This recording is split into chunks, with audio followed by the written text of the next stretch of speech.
ജന്മങ്ങളായി ഭാഗം 88. എന്നാലും അവരെല്ലാം അത് കണ്ടല്ലോ എന്നോർക്കുമ്പോൾ ഒരു ചെറിയ ചമ്മലും അവൾക്കുണ്ട്. അവൾ മനസ്സിൽ പറഞ്ഞുകൊണ്ട് ആ കണ്ണാടിക്ക് മുന്നിൽ തന്നെ നിന്നു. കുറച്ചു മുമ്പ് കഴിഞ്ഞുപോയ കാര്യങ്ങൾ ഓർത്തപ്പോൾ അവളുടെ ശരീരം ഒന്ന് വിറച്ചു. സിദ്ധാർത്ഥ് അവർ മുകളിൽ തന്നെയുള്ള ഹാളിൽ വന്നിരുന്നു. അവൻ്റെ അടുത്ത് തന്നെ ഭാനുമതിയും വിജയമേനോനും അയാളുടെ മക്കളും വന്നിരുന്നു. വിനീഷ് അല്പം മാറി ദേഷ്യത്തിൽ ഇരിക്കുന്നുണ്ട്. അവനെ മൈൻഡ് ചെയ്യാതെ സിദ്ധാർത്ഥ് പറയാൻ തുടങ്ങി. ഞാൻ പറയാൻ വന്നത് കഴിഞ്ഞ ദിവസം എനിക്ക് വന്ന ഡോക്യുമെൻറ്റ്സിൽ ഉണ്ടായിരുന്നതാണ്. അച്ഛൻ ഏതോ മുംബൈയിലുള്ള ഒരു ബാങ്കിൽ ഒരു അക്കൗണ്ട് ഉണ്ടായിരുന്നു എന്ന്. അത് അച്ഛൻ്റെ പേരിലല്ല അമ്മയുടെ പേരിലായിരുന്നു എന്നും ആ അക്കൗണ്ടിലെ തുക ഇപ്പോൾ വലിയൊരു തുകയായി മാറിയിരുന്നു. അത് കഴിഞ്ഞ ദിവസം കൈലാസം ഗ്രൂപ്പിൻ്റെ അക്കൗണ്ടിലേക്ക് ട്രാൻസ്ഫർ ആയിട്ടുണ്ട്. പണ്ട് അച്ഛൻ ചെയ്തു വെച്ച ഒരു കാര്യമാണ് എന്നാണ് ഞാൻ ബാങ്കിൽ വിളിച്ച് അന്വേഷിച്ചപ്പോൾ അറിയാൻ സാധിച്ചത്. പിന്നെ അതുകൂടാതെ അച്ഛൻ തേനിയിലും അവിടെ തന്നെ പല ഭാഗങ്ങളിലും അതുകൂടാതെ പല സ്ഥലങ്ങളിലും അച്ഛൻ പ്രോപ്പർട്ടികൾ വാങ്ങിയിട്ടുണ്ട്. അതും ഞാൻ അറിഞ്ഞു. അതിനെക്കുറിച്ച് മുത്തശ്ശിക്ക് വല്ലതും അറിയാമോ എന്നറിയാനാണ് ഞാൻ നിങ്ങളോട് എല്ലാവരോടും സംസാരിക്കണം എന്ന് പറഞ്ഞത്. അവൻ പറയുന്നത് കേട്ട് ഭാനുമതിയും വിജയമേനോനും പരസ്പരം നോക്കി. ഇല്ല മോനെ, അതിനെക്കുറിച്ചൊന്നും അറിയില്ലല്ലോ, എന്നോടൊന്നും പറഞ്ഞിട്ടുമില്ലല്ലോ, ഭാനുമതി പറഞ്ഞു. അവൻ വിജയമേനോനെ നോക്കിയപ്പോൾ ഞങ്ങളോട് പണ്ടേ ഒന്നും പറയാറില്ലല്ലോ. അവന് എവിടേക്ക് സ്ഥലമുണ്ടെന്ന് ഞങ്ങൾക്കറിയില്ല. എന്നെയും മക്കളെയും അവൻ ഒന്നിനും അടുപ്പിക്കാറില്ല. അതുകൊണ്ടാണ്, വിജയമേനോൻ പറഞ്ഞു. അപ്പോൾ മുത്തശ്ശിക്കും അറിയില്ല. പിന്നെ ആരോട് ചോദിച്ചാൽ അറിയാൻ പറ്റും? അച്ഛന് ഒരു വക്കീൽ ഫ്രണ്ട് ഉണ്ടായിരുന്നു. മുത്തശ്ശിക്ക് അറിയോ? അദ്ദേഹത്തെ കുറേ നാളായി കണ്ടിട്ട്. അദ്ദേഹത്തിനെ ഒന്ന് കണ്ടാലോ എന്ന് ഞാൻ ആലോചിക്കുകയായിരുന്നു. സിദ്ധാർത്ഥ് അത് പറഞ്ഞതും ഒരു ഞെട്ടലോടെ ഭാനുമതിയും വിജയമേനോനും പരസ്പരം നോക്കി. അത് മോനെ, അത് അയാളിപ്പോൾ കാണാനില്ല. അയാളെ പറഞ്ഞു വിട്ടു എന്നൊക്കെ ഞാൻ കേട്ടറിഞ്ഞത്, ഭാനുമതി പറഞ്ഞു. ഒരിക്കലും ആരെ പറഞ്ഞു വിട്ടാലും അച്ഛൻ വക്കീൽ അങ്കിളിനെ പറഞ്ഞു വിടില്ല എന്നെനിക്ക് തോന്നുന്നു. ഞാൻ പക്ഷേ അദ്ദേഹത്തെ അന്വേഷിച്ചു. അദ്ദേഹം ഇവിടെ ഇല്ല എന്നാണ് വീട്ടുകാർ പറയുന്നത്. മറ്റൊന്നും അവർ പറയുന്നില്ല. സിദ്ധാർത്ഥ് ഇടം കണ്ണിട്ട് നോക്കിക്കൊണ്ട് പറഞ്ഞു. അപ്പോഴേക്കും അങ്ങോട്ട് വിനീഷിൻ്റെ അമ്മ വന്നു. അവരുടെ മുഖത്ത് ദേഷ്യമായിരുന്നു. ദേഷ്യം കൊണ്ട് ചുവന്നിരിക്കുകയായിരുന്നു. എന്നാൽ അവർ വന്ന് വിനീഷിൻ്റെ അടുത്ത് നിന്നു. അവൻ്റെ കയ്യിൽ ഒരു കെട്ടൊക്കെയുണ്ട്. അപ്പോൾ ആർക്കും ഒന്നും അറിയില്ല. അച്ഛന് സ്ഥലം എവിടെയൊക്കെയുണ്ട്, എത്ര ബാങ്ക് ബാലൻസ് ഉണ്ട്, നമ്മളറിയാത്ത ഏതെങ്കിലും സ്വത്തുക്കൾ വേറെയുണ്ടോ, ബിസിനസ് വേറെയുണ്ടോ, ഒന്നും അറിയില്ല അല്ലേ? സിദ്ധാർത്ഥ് എല്ലാവരെയും നോക്കിക്കൊണ്ട് ചോദിച്ചു. ഇതെല്ലാം തുറന്ന് പറഞ്ഞാലല്ലേ അറിയൂ. ഇപ്പോൾ കണ്ടില്ലേ, മരിച്ചു പോയിട്ട് ഇപ്പോൾ എവിടെയാണ് ഒന്നും അറിയില്ല. ആളുകൾ പറയുന്നത് മാത്രമാണ് അറിയുന്നത്. ഈ ലോകത്ത് എവിടെയൊക്കെ സ്ഥലങ്ങൾ വാങ്ങിയിട്ടിട്ടുണ്ടെന്ന് ആർക്കും അറിയില്ല. അറിയാതെ നമ്മൾ എന്തു ചെയ്യും? ഇതുപോലെ ആരെങ്കിലുമൊക്കെ വന്ന് പറയും, അത്ര തന്നെ. ഒന്ന് ആലോചിച്ച് നോക്ക്. അവൻ്റെ അമ്മയല്ലേ ഇത്? അമ്മയോടെങ്കിലും പറയാൻ പാടില്ലായിരുന്നോ എന്നെല്ലാം പറഞ്ഞ് വിജയമേനോൻ കത്തിക്കയറുകയാണ്. ഇതെല്ലാം കേട്ട് സിദ്ധാർത്ഥിന് ദേഷ്യം വരുന്നുണ്ടായിരുന്നു. എങ്കിലും അവൻ അവൻ്റെ ദേഷ്യത്തെ അടക്കിപ്പിടിച്ചു നിന്നു. എന്തായാലും അച്ഛൻ സമ്പാദിച്ചിട്ടല്ലേ ഉള്ളൂ, ഒന്നും നശിപ്പിച്ചിട്ടൊന്നുമില്ലല്ലോ. എവിടെയെങ്കിലും ഇതുപോലെ ആരെങ്കിലും പറഞ്ഞാൽ ഞാൻ അറിയും. പിന്നെ അച്ഛൻ എന്നെ അറിയിക്കേണ്ട സമയത്ത് അറിയിക്കാൻ വേണ്ട കാര്യങ്ങളെല്ലാം ചെയ്തിട്ടുണ്ട് എന്നെനിക്ക് തോന്നുന്നു. അല്ലെങ്കിൽ ഇപ്പോൾ കണ്ടില്ലേ, മുംബൈയിലെ ബാങ്കിൽ കിടന്ന അത്രയും വലിയൊരു തുക ഓർക്കാപ്പുറത്തല്ലേ കൈലാസം ഗ്രൂപ്പിലേക്ക് വന്നത്. അതുപോലെ തന്നെ പല സ്ഥലങ്ങളിൽ നിന്നും വരുമായിരിക്കും. സിദ്ധാർത്ഥ് ഭാനുമതിയുടെ മുഖത്ത് നോക്കിക്കൊണ്ട് പറഞ്ഞു. ഭാനുമതിയുടെ മുഖത്തെ വിളർച്ച അവൻ കണ്ടിരുന്നു. ഇനിയും ആ സംസാരം നീണ്ടുപോകാൻ താല്പര്യമില്ലാത്തതുപോലെ വിജയമേനോൻ, സിദ്ധു, അപ്പോൾ ഇനി വിനീഷിൻ്റെ കാര്യം എന്താ ചെയ്യേണ്ടത്? അവൻ്റെ ജോലിക്കാര്യമൊന്നും ഇപ്പോൾ നോക്കണ്ട. അവൻ വിവാഹം കഴിക്കട്ടെ എന്ന് തന്നെയാണ് ഞങ്ങളുടെ ആഗ്രഹം. ഞാൻ അതിനുള്ള മറുപടി നേരത്തെ തന്നു കഴിഞ്ഞു. ഇനി അതിനെപ്പറ്റി ഒരു സംസാരം വേണ്ട. ലീഗലി ഞങ്ങൾ ഡിവോഴ്സ് ആകട്ടെ, എന്നിട്ട് നമുക്ക് വിനീഷിൻ്റെ വിവാഹക്കാര്യം ആലോചിക്കാം. അപ്പോഴേക്കും കേസിൻ്റെ കാര്യവും തീരുമാനമാകും. ഇനി അതിനെപ്പറ്റി ഇവിടെ ഒരു ചർച്ച വേണ്ട. നീ അന്ന് ആ പോയ വിഗ്രഹത്തെ പറ്റിയും അവസാന വാക്ക് നിൻ്റെ ആയിരുന്നു. അതിനെപ്പറ്റിയും ഇവിടെ ഒരു സംസാരം വേണ്ട എന്ന് പറഞ്ഞു.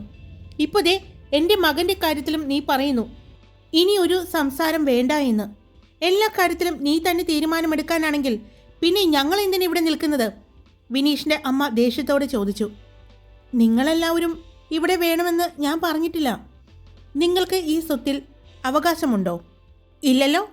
ഇതെല്ലാം പാരമ്പര്യ സ്വത്തൊന്നുമല്ല. എൻ്റെ അച്ഛൻ കഷ്ടപ്പെട്ടുണ്ടാക്കിയ സ്വത്താണ്.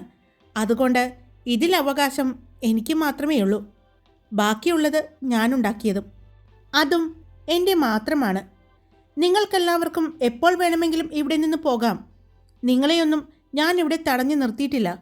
സിദ്ധാർത്ഥ് പറഞ്ഞതും വിനീഷിൻ്റെ അമ്മ ഞെട്ടലോടെ വിജയമേനോനെയും ഭർത്താവിനെയും ഭാനുമതിയെയും നോക്കി. ഞാൻ പറഞ്ഞത് ശരിയല്ലേ മുത്തശ്ശി? സിദ്ധാർത്ഥ് ഭാനുമതിയോട് ചോദിച്ചു. ഭാനുമതി ഒന്ന് ഞെട്ടി. എന്തു പറയും എന്നറിയാതെ അവർ വിജയമേനോനെ നോക്കി. പറയും മുത്തശ്ശി, ശരിയല്ലേ? ഈ കാണുന്ന കൈലാസം ഗ്രൂപ്പ് ഉണ്ടാക്കിയത് എൻ്റെ അച്ഛനല്ലേ? ഇനി അഥവാ അത് പാരമ്പര്യ സ്വത്താണെങ്കിൽ കൂടി അത് എൻ്റെ മുത്തച്ഛന് കിട്ടിയതാണ്. മുത്തച്ഛന് കിട്ടിയതുപോലെ തന്നെ എൻ്റെ മുത്തച്ഛൻ്റെ അനിയൻ എന്ന് പറയുന്ന നിങ്ങൾക്കും കിട്ടിയിട്ടുണ്ട്. നിങ്ങളതെല്ലാം നശിപ്പിച്ചു. എൻ്റെ മുത്തച്ഛനും അച്ഛനും അതെല്ലാം 100 ഇരട്ടിയായി സമ്പാദിച്ചു. അതിലെങ്ങനെയാണ് ഇനിയും അത് പാരമ്പര്യ സ്വത്താണെന്ന് പറയുന്നത്? ഒന്നുമല്ല. മുത്തച്ഛനും അച്ഛനും അതെല്ലാം ഈ കൈലാസം ഗ്രൂപ്പിൻ്റെ, അതായത് എൻ്റെ അച്ഛൻ്റെ മകനായ സിദ്ധാർത്ഥ് മേനോൻ എന്ന എൻ്റെയും എന്നെ വിവാഹം കഴിക്കാൻ പോകുന്ന പെൺകുട്ടിയുടെയും ഞങ്ങൾക്കുണ്ടാകുന്ന മക്കളുടെയും പേരിലേക്കാണ് എഴുതിയിരിക്കുന്നത്. ഇനി അഥവാ എനിക്കെന്തെങ്കിലും സംഭവിച്ചാൽ, ഞാനിനി വിവാഹം കഴിക്കാതെ ഇരുന്നാൽ എൻ്റെ മരണശേഷം അതെല്ലാം ഒരു ട്രസ്റ്റുണ്ട്, ആ ട്രസ്റ്റിലേക്ക് പോകും, അല്ലെങ്കിൽ ഗവൺമെൻറ്റിലേക്ക് പോകും. സിദ്ധാർത്ഥ് പറഞ്ഞുകൊണ്ട് അവിടെ നിന്ന് നടന്നതും തിരിഞ്ഞു നിന്ന് വീണ്ടും വിനീഷിനെ നോക്കിക്കൊണ്ട് പറഞ്ഞു. നീ എന്തായാലും നാളെ മുതൽ ഓഫീസിലേക്ക് വാ. അവിടെ ഒരു വേക്കൻസി വന്നിട്ടുണ്ടെന്ന് ഞാൻ അറിഞ്ഞു. നമുക്ക് നോക്കാം എന്ന് പറഞ്ഞ് അവൻ റൂമിലേക്ക് കയറിപ്പോയി. അവൻ കയറിയതും അവിടെ ഇരുന്ന വിനീഷ് ദേഷ്യത്തോടെ എല്ലാവരെയും നോക്കി. ഇത്രയും നാളും അവളെ നിങ്ങൾ സംരക്ഷിക്കും എന്ന് വിചാരിച്ചാണ് ഞാൻ അവിടെ നിന്നത്. പക്ഷേ നിങ്ങൾ സംരക്ഷിച്ചു. അത് എനിക്ക് വേണ്ടിയല്ല എന്ന് മാത്രം. ഒരു കാര്യം ഞാൻ പറയാം, എനിക്ക് എന്ത് നഷ്ടപ്പെട്ടാലും കുഴപ്പമില്ല. പക്ഷേ ഭദ്ര ഞാൻ നഷ്ടപ്പെടുത്തില്ല. എനിക്ക് വേണം അവളെ. അവളെ കിട്ടിയില്ലെങ്കിൽ ഈ കുടുംബം തകർക്കാൻ പോകുന്നത് ഞാനായിരിക്കും എന്ന് പറഞ്ഞ് വിനീഷ് അവൻ്റെ റൂമിലേക്ക് കയറിപ്പോയി. ഭാനുമതി വിജയമേനോനെയും മക്കളെയും നോക്കി. എന്തു ചെയ്യും എന്നറിയാതെ വിജയമേനോൻ നിൽക്കുകയാണ്. അവൻ പറയാതെ പറഞ്ഞു, ഞങ്ങൾക്കൊന്നും അവകാശമില്ല ഈ സ്വത്തിലെന്ന്. അല്ലേ ഭാനുമതി? അയാൾ ഭാനുമതിയോട് ചോദിച്ചു. അവനെയും കുറ്റം പറഞ്ഞിട്ട് കാര്യമില്ല. അവൻ്റെ അച്ഛൻ്റെ അച്ഛന് കിട്ടിയതുപോലെ തന്നെ നമുക്കും കിട്ടിയിട്ടുണ്ട്. അത് നശിപ്പിച്ച് കളഞ്ഞത് ആരാണെന്ന് ഒന്ന് ആലോചിച്ച് നോക്ക്. ഞാൻ പഴയ കാര്യങ്ങളെല്ലാം മനഃപൂർവ്വം മറന്ന് കളയുന്നതാണ് എന്ന് പറഞ്ഞ് കുറച്ച് ദേഷ്യത്തോടെ ഭാനുമതിയും അവിടെ നിന്നും എഴുന്നേറ്റ് പോയി. അവരും മാനസികമായി തകർന്നിരുന്നു. ആ രത്നം അവരുടെ കയ്യിൽ നിന്ന് പോയപ്പോൾ തന്നെ ഇത്രയും ദിവസമായിട്ടും ഇതുവരെ അതിനെക്കുറിച്ച് ഒരു വിവരവും കിട്ടിയിട്ടില്ല. ഇപ്പോൾ സിദ്ധാർത്ഥിൻ്റെ കാറാണ് അന്നിവിടെ വന്നു പോയതെന്ന് മാത്രം ഒരു ചെറിയ ഐഡിയ കിട്ടി. അത് സിദ്ധുവിനോട് ചോദിക്കണമെന്ന് അവർക്കുണ്ടായിരുന്നു. പക്ഷേ എങ്ങനെ ചോദിക്കും? അവർ ആലോചനയോടെ അങ്ങനെ നിന്നു. റൂമിലെത്തിയ സിദ്ധാർത്ഥ് കാണുന്നത് ഭദ്ര ബാൽക്കണിയിലെ പർഗോള ഗ്ലാസിന് അടിയിൽ സെറ്റ് ചെയ്തിരിക്കുന്ന ബെഡിൽ കിടക്കുകയാണ്. അവളുടെ അടുത്ത് തന്നെ ലക്കിയും കിടക്കുന്നുണ്ട്. അവൻ്റെ തലയിൽ അവൾ തലോടിക്കൊണ്ടിരുന്നു. മറുകൈകൊണ്ട് അവൾ ഒരു ബുക്ക് വായിക്കുന്നുണ്ട്. അവരുടെ അടുത്ത് തന്നെയായിട്ട് കിട്ടുവും ഇരിക്കുന്നുണ്ട്. അവൻ അത് നോക്കി നിന്നു. എന്തു പറ്റി ഇവിടെ വന്നിരിക്കുന്നത്? അവൻ ചോദിച്ചു. ഭദ്ര അവനെ നോക്കി മുഖം കൂർപ്പിച്ചുകൊണ്ട് വീണ്ടും വായനയിലേക്ക് തിരിഞ്ഞു. അവൻ അവളുടെ അടുത്തേക്ക് വന്നുകൊണ്ട് ആ ബെഡിലിരുന്നു. അവൻ ഇരുന്നതും കിട്ടു അവൻ്റെ തോളിലേക്ക് വന്ന് ഇരുന്നു. എന്തു പറ്റി കിട്ടു? നിന്റെ ചേച്ചി ദേഷ്യത്തിലാണല്ലോ. ഇത്തിരി മുമ്പ് ദേഷ്യവും പരിഭവവും എല്ലാം ഞാൻ തീർത്തു കൊടുത്തതാണല്ലോ. ഇനിയും ആ പരിഭവം തീർക്കാൻ വേണ്ടിയാണോ ഈ കാണിക്കുന്നത്? അവൻ ഒരു കുസൃതി ചിരിയോടെ അവളെ നോക്കി. അവൾ അവനെ നോക്കി വീണ്ടും മുഖം വീർപ്പിച്ചു. ഈ പിണക്കവും പരിഭവവും പരാതിയും എല്ലാം തീർക്കാൻ ഞാൻ റെഡിയാണ്. എന്താ, നോക്കിയാലോ? അവൻ വീണ്ടും ചോദിച്ചു. അവൾ വീണ്ടും മുഖം മറച്ചുകൊണ്ട് ആ ബുക്ക് പിടിച്ചു. അവൻ ആ ബുക്ക് പിടിച്ചു വാങ്ങി. സിദ്ധു ഏട്ടാ, മര്യാദയ്ക്ക് താ. എന്താ, എന്ത് തരാനാ പറയുന്നത്? സിദ്ധാർത്ഥ് ചോദിച്ചു. ഞാൻ വായിച്ചു കൊണ്ടിരുന്ന ബുക്ക്, അവൾ പറഞ്ഞു. എനിക്ക് അല്പം മര്യാദ കുറവാണ്. അത് ഈ ശരീരത്തിലേക്ക് നോക്കിയാൽ കാണാൻ പറ്റുന്നുണ്ട്. അവൻ അവളെ കഴുത്തിലേക്ക് നോക്കിക്കൊണ്ട് പറഞ്ഞു. അല്ലെങ്കിലും അപ്പോൾ മാത്രമല്ലേ എന്നോട് സ്നേഹമുള്ളൂ. അത് കഴിഞ്ഞാൽ പിന്നെ എടി പോടി എന്താ ഒരു സ്നേഹവുമില്ല. അവൾ പറഞ്ഞു. ഓ, ഞാൻ അവിടെ വെച്ച് കയറിപ്പോടി എന്ന് പറഞ്ഞതിൻ്റെ ദേഷ്യമാണോ? അവൻ ചോദിച്ചു. അവൾ അപ്പോഴും മിണ്ടാതെയിരുന്നു.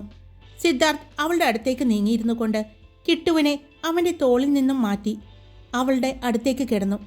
അവളുടെ കയ്യിൽ പിടിച്ചു. എൻ്റെ സൂര്യ, ഞാനപ്പോൾ ദേഷ്യപ്പെട്ടില്ലെങ്കിൽ അവൻ നിന്നെ കണ്ണുകൾ കൊണ്ട് കൊത്തി വലിക്കുമായിരുന്നു. എനിക്കത് കണ്ടിട്ട് ദേഷ്യം വരുന്നുണ്ടായിരുന്നു. എൻ്റെ പെണ്ണിനെ അവൻ നോക്കുന്നത് കണ്ടിട്ടേ. ദേഷ്യത്തോടെ അവൻ പറഞ്ഞു. അവർ കാണാൻ വേണ്ടിയല്ലേ ഇതൊക്കെ കാണിച്ചു വെച്ചത്? എന്നിട്ടിപ്പോൾ പറയുന്നു അവൻ നോക്കിയെന്ന്. അത് ശരിയാണ്, അവർ കാണാൻ വേണ്ടി മാത്രം ചെയ്തതൊന്നുമല്ല കേട്ടോ. ഞാനെൻ്റെ സ്നേഹം പ്രകടിപ്പിച്ചതാണ്. പക്ഷേ അത് അവർ കാണണമെങ്കിൽ കണ്ടോട്ടെ എന്ന് വിചാരിച്ചു എന്ന് പറഞ്ഞ് അവൻ അവളുടെ സൈഡിലേക്ക് തിരിഞ്ഞ് തല കൈകളിൽ താങ്ങിക്കിടന്നു. ഒരു കൈ കൊണ്ട് അവളുടെ കഴുത്തിലെ ആ പാടുകളിൽ ഒന്ന് തൊട്ടു. വേദനയുണ്ടോ? അവൻ അവളുടെ കണ്ണുകളിൽ നോക്കിക്കൊണ്ട് ചോദിച്ചു. അവൾ പുഞ്ചിരിച്ചുകൊണ്ട് ഇല്ല എന്ന് പറഞ്ഞു. എന്നാ വേദനിപ്പിക്കട്ടെ ഞാൻ? അവൻ ചോദിച്ചു. വേണ്ട, അവൾ പറഞ്ഞു. അതെന്താ വേണ്ടാത്തത്? ഞങ്ങൾ ആണുങ്ങൾ ആരും നിങ്ങളെ മൈൻഡ് ചെയ്യുന്നില്ല, നിങ്ങളെ സ്നേഹിക്കുന്നില്ല എന്നുള്ള പരാതിയായിരുന്നല്ലോ. ഇത്ര പെട്ടെന്ന് പരാതി മാറിയോ? സിദ്ധാർത്ഥ് ചോദിച്ചു. അവിടെ ഒരുത്തൻ ലീവ് എടുത്തുകൊണ്ട് പരാതി തീർക്കാനായിട്ട് നിൽക്കുന്നുണ്ട്. ഒരാളല്ല കേട്ടോ, 2 പേരും, സിദ്ധാർത്ഥ് ചിരിയോടെ പറഞ്ഞു. അപ്പോഴേക്കും സിദ്ധുവിൻ്റെ ഫോൺ റിങ് ചെയ്തു. അവൻ സൈഡിൽ വെച്ചിരുന്ന ഫോൺ കൈയെത്തിച്ച് എടുത്തു. സാർ പറഞ്ഞതുപോലെ തന്നെ അറിയിച്ചിട്ടുണ്ട്. അന്ന് വന്നത് സാറിൻ്റെ കാറാണെന്ന്. ഓക്കെ, ഇനി അടുത്തത് ചെയ്യേണ്ടത് എന്താണെന്ന് വെച്ചാൽ ഞാൻ പറയാം എന്ന് പറഞ്ഞ് സിദ്ധാർത്ഥ് ഫോൺ വെച്ചു. അവൻ ഫോൺ എടുത്ത് അഞ്ജലിനെ വിളിച്ചു. അഞ്ജലിന, അടുത്ത സ്റ്റെപ്പ് വെക്കുകയല്ലേ? അവൻ ചോദിച്ചു. ധൈര്യമായിട്ട് വെക്ക് സിദ്ധു. അവിടെ നിന്നും പറഞ്ഞത് കേട്ടതും അവൻ പുഞ്ചിരിച്ചുകൊണ്ട് തന്നെ ഫോൺ കട്ട് ചെയ്തു. അവൻ വേഗം അടുത്ത ആളെ വിളിച്ചു. സിദ്ധാർത്ഥ് പറയുന്ന കാര്യങ്ങൾ കേട്ട് ഭദ്ര അവിടെ തന്നെ നോക്കിക്കിടന്നു. ഫോൺ കട്ട് ചെയ്ത സിദ്ധാർത്ഥ് നോക്കുമ്പോൾ അവനെ തന്നെ നോക്കി നിൽക്കുന്ന ഭദ്രയെയാണ് കാണുന്നത്. എന്തുപറ്റി? എന്താ ഇങ്ങനെ നോക്കുന്നത്? അവൻ ചോദിച്ചു. അപ്പോൾ ഓരോ കാര്യങ്ങളായിട്ട് പൊളിച്ചെടുക്കാൻ പോവുകയാണല്ലേ? അവൾ ചോദിച്ചു. പിന്നെ വേണ്ടേ, പൊളിച്ചെടുക്കണ്ടേ? അവിടെ നിന്നും എല്ലാവരും ഇങ്ങോട്ട് വരാൻ റെഡിയായി നിൽക്കുകയാണ്. അമ്മയ്ക്കും അച്ഛനും എത്രയും പെട്ടെന്ന് ഇങ്ങോട്ട് വരണമെന്നുണ്ട്. വേറെ ഒന്നുമല്ല കേട്ടോ, അമ്പലവും ഈ വീടും ഈ ചുറ്റുപാടുമെല്ലാം അവർ ഒരുപാട് മിസ് ചെയ്യുന്നത് കൊണ്ടാണ്, സിദ്ധാർത്ഥ് പറഞ്ഞു. അറിയാം, എത്രയും പെട്ടെന്ന് അവർ ഇങ്ങോട്ട് വരണം. അതിന് വേണ്ടത് എന്താണെന്ന് വെച്ചാൽ ചെയ്തോളൂ, അവൾ പറഞ്ഞു. പിന്നെ എനിക്ക് മനസ്സിലായി. ഇപ്പോൾ തന്നെ ഞാൻ ദേഷ്യപ്പെട്ടു അവരുടെ മുന്നിൽ വെച്ച് എന്ന് പറഞ്ഞപ്പോൾ തന്നെ മുഖം വീർപ്പിച്ച് നിൽക്കുന്ന പെണ്ണാണ് ഈ പറയുന്നത്, സിദ്ധാർത്ഥ് പറഞ്ഞു. അത് പെട്ടെന്ന് എനിക്ക് ദേഷ്യം വന്നിട്ടില്ലേ? അവൾ പറഞ്ഞു. എന്നിട്ട് ഇപ്പോൾ ദേഷ്യമുണ്ടോ? അവൻ ചോദിച്ചു. അവൾ കുസൃതിയോടെ ഇല്ല എന്ന് പറഞ്ഞു. അപ്പോൾ എനിക്കിപ്പോൾ ഒരു ചാൻസ് ഉണ്ടെന്നാണ് പറയുന്നത് അല്ലേ? അവൻ ചോദിച്ചു. ഒന്ന് പോ സിദ്ധുവേട്ടാ. ഞാനെവിടെ പോകാനാണ്? ഇത്രയും സമയം എന്നോട് എങ്ങോട്ടും പോകരുത്, എനിക്ക് കൂട്ടായി ഇവിടെ തന്നെ ഉണ്ടാകണമെന്ന് പറഞ്ഞ ആളാണ് എന്നോട് പോകാൻ പറയുന്നത്. എന്നാ ഞാൻ പോകാം എന്ന് പറഞ്ഞ് അവൻ എഴുന്നേക്കാൻ പോകുന്നത് പോലെ ആക്ഷൻ കാണിച്ചതും അവൾ വേഗം അവനെ കെട്ടിപ്പിടിച്ചു. അതവൻ പ്രതീക്ഷിച്ചിരുന്നു. അവൻ തിരിച്ചും അവളെ കെട്ടിപ്പിടിച്ചു. എന്നാൽ ഇതേ സമയം വീണ്ടും ഭാനുമതിയുടെ ഫോണിലേക്ക് ഒരു കോള് വന്നു. ഫോൺ എടുത്തതും അവിടെ നിന്ന് കേൾക്കുന്നത് അടുത്ത ഷോക്കിംഗ് ന്യൂസായിരുന്നു. എന്താ, അവരെ 2 പേരെയും ജീവനോടെ കണ്ടുവന്നോ? അതെ, കണ്ടു. അവർ ഹോസ്പിറ്റലിൽ വന്നിട്ടുണ്ടായിരുന്നു. എന്നിട്ട് അവരെങ്ങോട്ടാ പോയത് എന്ന് ശ്രദ്ധിച്ചോ നിങ്ങൾ? ഇല്ല, പെട്ടെന്ന് അവരെ കണ്ട ഷോക്കിൽ എന്ത് ചെയ്യണമെന്നറിയില്ലായിരുന്നു. അതുകൊണ്ട് ഞാൻ ശ്രദ്ധിച്ചില്ല.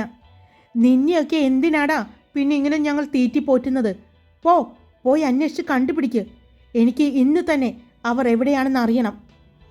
ഇല്ലെങ്കിൽ നിങ്ങളെ എന്താ ചെയ്യേണ്ടതെന്ന് എനിക്കറിയാം എന്ന് പറഞ്ഞ് ദേഷ്യത്തോടെ ഫോൺ കട്ട് ചെയ്തു ഭാനുമതി. ഭാനുമതിയുടെ ഒച്ചക്കേട്ട് അങ്ങോട്ട് വന്ന എല്ലാവരും പരസ്പരം നോക്കി. ആ വാതിലടയ്ക്ക്, വിനീഷിൻ്റെ അമ്മയോട് വിജയമേനോൻ പറഞ്ഞു. വേഗം അയാൾ ഭാനുമതിയുടെ അടുത്തേക്ക് ചെന്നിരുന്നു. എന്താ പറ്റി ഭാനുമതി? അയാൾ ചോദിച്ചു. എന്താ പറ്റിയതെന്നോ? നമ്മൾക്ക് ഓരോന്നായി തകർന്നു കൊണ്ടിരിക്കുകയാണ്. ഇന്ന് ഇവിടെയുള്ള ഒരു ഹോസ്പിറ്റലിൽ വെച്ച് ചന്ദ്രമേനോനെയും ഭാര്യയും കണ്ടു എന്ന്. അവർക്ക് ഒരു കുഴപ്പവുമില്ല. അത് മാത്രമല്ല, അവിടെ നിന്നും അവരെ കണ്ടവർ പറയുന്നത് അവർ വളരെ നല്ല രീതിയിൽ ഡ്രസ്സെല്ലാം ചെയ്ത് ആർഭാടമായിട്ടാണ് അവിടെ വന്നതെന്നാണ്. അതും ഒരു ലക്ഷറി കാറിലാണ് അവർ എത്തിയതെന്നും പറയുന്നു. അവർ പറയുന്നത് കേട്ട് എല്ലാവരും ഞെട്ടി. ഇപ്പോൾ നമ്മൾ കേൾക്കുന്ന വാർത്തകളെല്ലാം നമുക്ക് ദോഷകരമായ വാർത്തകളാണല്ലോ. എൻ്റെ മോള് ഇവിടെ നിന്ന് കാണാതായിട്ട് ഇപ്പോൾ തന്നെ എത്ര ദിവസമായി? അവരെൻ്റെ കുഞ്ഞിനെ ഉപദ്രവിച്ചിട്ടുണ്ടാവുമോ? ഒരു പെൺകുട്ടിയല്ലേ? എന്നിട്ടും ഇത്രയും ദിവസമായിട്ടും അവരെ കണ്ടുപിടിക്കാനോ അവർ എവിടെയാണെന്ന് അറിയാനോ സാധിച്ചില്ല. ഇപ്പോൾ കേട്ടില്ലേ, ഓരോ ദിവസവും നമ്മളെ വേദനിപ്പിക്കുന്ന കാര്യങ്ങളാണ് നമ്മൾ അറിയുന്നത്. ഇനിയിപ്പോൾ എങ്ങനെയാണ് അവരെ കണ്ടുപിടിക്കുന്നത്? അവരെങ്ങോട്ടാണ് പോയതെന്ന് അറിയില്ലല്ലോ. അതല്ല, എനിക്കൊരു സംശയം. അവർ ഇത്രയും നാളും ഭക്ഷണമൊന്നും കഴിക്കാതെ അവശത നിറഞ്ഞ നിലയിലായിരുന്നു. എങ്ങനെയാണ് ഇത്ര പെട്ടെന്ന് ഇവർ പറയുന്നത് ശരിയാണെങ്കിൽ ഈ ഒരു അവസ്ഥയിലേക്ക് മാറ്റം സംഭവിച്ചത്? അങ്ങനെയൊക്കെ വെച്ച് ആലോചിക്കുമ്പോൾ ഇനി അവർ സിദ്ധാർത്ഥിൻ്റെ കസ്റ്റഡിയിൽ ഉണ്ടാകുമോ? സിദ്ധാർത്ഥ് എല്ലാം അറിഞ്ഞു വെച്ചുകൊണ്ട് നമ്മളെ പറ്റിക്കുകയാണോ? സിദ്ധാർത്ഥിനെ എനിക്ക് നല്ല സംശയമുണ്ട്. അവനിപ്പോൾ വന്ന മാറ്റങ്ങൾ ഒന്ന് ശ്രദ്ധിച്ചാൽ അറിയാം. ഇപ്പോൾ അവൻ്റെ അച്ഛനെയും അമ്മയെയും കുറിച്ച് പറയുന്നില്ല. അതുമാത്രമല്ല, എപ്പോഴും അവൻ്റെ മുഖത്ത് ഒരു പുഞ്ചിരിയുണ്ട്. ഇത്രയും നാളും നമ്മളുടെ മുഖത്തായിരുന്നു ആ പുഞ്ചിരി. അവൻ്റെ മുഖത്ത് ഒരു വിഷാദഭാവമായിരുന്നു. എന്നാൽ ഇപ്പോൾ അത് നേരെ തിരിച്ചായിരിക്കുന്നു. എല്ലാം കൂടി കൂട്ടി വായിക്കുമ്പോൾ അവനെല്ലാം അറിഞ്ഞുകൊണ്ടാണ് എന്ന് എൻ്റെ മനസ്സ് പറയുന്നു. വിനീഷിൻ്റെ അച്ഛനാണ് പറഞ്ഞത്. എല്ലാവരുടെ ഉള്ളിലും പേടി വളർന്നു തുടങ്ങി. സിദ്ധാർത്ഥ് എല്ലാം അറിഞ്ഞിട്ടുണ്ടെങ്കിൽ വെറുതെ ഇരിക്കില്ല എന്ന് അവർക്കറിയാമായിരുന്നു. അങ്ങനെ അറിഞ്ഞിട്ടുണ്ടെങ്കിൽ അവരുടെ കാര്യത്തിന് തീരുമാനമായി എന്ന് അവരുടെ മനസ്സ് മന്ത്രിച്ചു കൊണ്ടിരുന്നു. ഇപ്പോൾ അവൻ പറഞ്ഞുകൊണ്ടാണ് ഇത് ചെയ്തത്. ഗായത്രിയും വിജീഷും എല്ലാം അവൻ്റെ കസ്റ്റഡിയിൽ ആയിരിക്കുമെന്ന് അവരുടെ മനസ്സിൽ തോന്നി. അവരത് പരസ്പരം പങ്കുവയ്ക്കുകയും ചെയ്തു. എന്തായാലും നമുക്ക് സിദ്ധാർത്ഥിൻ്റെ നീക്കങ്ങളൊന്ന് ശ്രദ്ധിക്കണം. അവൻ എവിടെ പോകുന്നു, എവിടേക്കൊക്കെ പോകുന്നു, അവനെ ആരേക്ക് കാണുന്നു, എല്ലാം അറിയണം. ഇനി അതെല്ലാം അറിഞ്ഞാലേ നമുക്ക് മുന്നോട്ട് പോകാൻ പറ്റൂ. സിദ്ധാർത്ഥ് എല്ലാം അറിഞ്ഞിട്ടാണ് ഇരിക്കുന്നതെങ്കിൽ ഈ ഇരിക്കുന്നത് അവൻ്റെ അച്ഛൻ്റെ അമ്മയല്ല, എൻ്റെ ഭാര്യ ഭാനുമതി ആണെന്ന് അവൻ അറിഞ്ഞാൽ ഉറപ്പായിട്ടും അവൻ വെറുതെ ഇരിക്കില്ല. അതിന് പുറകെ കേസുകൾ ഒരുപാട് നമ്മുടെ അടുത്തേക്ക് വരും. 1, അവൻ്റെ മുത്തച്ഛൻ്റെ മരണം. 2, മുത്തശ്ശിയുടെ മരണം. 3, അവനെ കൊല്ലാൻ ശ്രമിച്ചത്. അവൻ്റെ അച്ഛനെയും അമ്മയെയും കൊല്ലാൻ ശ്രമിച്ചത്. വക്കീലിൻ്റെ തിരോധാനം. അങ്ങനെ ഒരുപാട് കാര്യങ്ങൾക്കെല്ലാം നമ്മൾ മറുപടി പറയേണ്ടി വരും, വിജയമേനോൻ പറഞ്ഞു. അത് കേട്ട് എല്ലാവരും നന്നായി പേടിച്ചു. ആ പേടി ഭാനുമതിയിലും പടർന്നു. ഹായ്, അപ്പോൾ ജന്മങ്ങളായി എന്ന ഈ സ്റ്റോറി അടുത്ത 2 ഭാഗങ്ങളോട് കൂടി അവസാനിക്കുകയാണ്. നമ്മുടെ പുതിയ സ്റ്റോറിയുടെ പേര് ഞാൻ ഇതുവരെ പറഞ്ഞിട്ടില്ല. എന്താണെന്ന് പറയണ്ടേ? നാളെ പറയാട്ടോ. നിങ്ങൾക്കെല്ലാവർക്കും ഇഷ്ടപ്പെടുന്നൊരു കഥയാണ്. സാധാരണ എല്ലാ സ്റ്റോറികളിലും നായകൻ ഒന്നില്ലെങ്കിൽ വലിയ കോടീശ്വരനായിരിക്കും, അല്ലെങ്കിൽ നായിക കോടീശ്വരിയായിരിക്കും. എന്നാൽ ഇതൊരു സാധാരണക്കാരുടെ കഥയാണ്. ഇതിൽ നമ്മളെ ചിലരെ നമുക്ക് കാണാൻ സാധിക്കുമെന്ന് എനിക്ക് തോന്നുന്നു. അപ്പോൾ ബാക്കി ഡീറ്റെയിൽസായിട്ട് ഞാൻ നാളെ വരാം. ഇഷ്ടപ്പെട്ട ലൈക്ക് ചെയ്യുക, കമൻറ്റ് ചെയ്യുക, സബ്സ്ക്രൈബ് ചെയ്യുക. Love you all.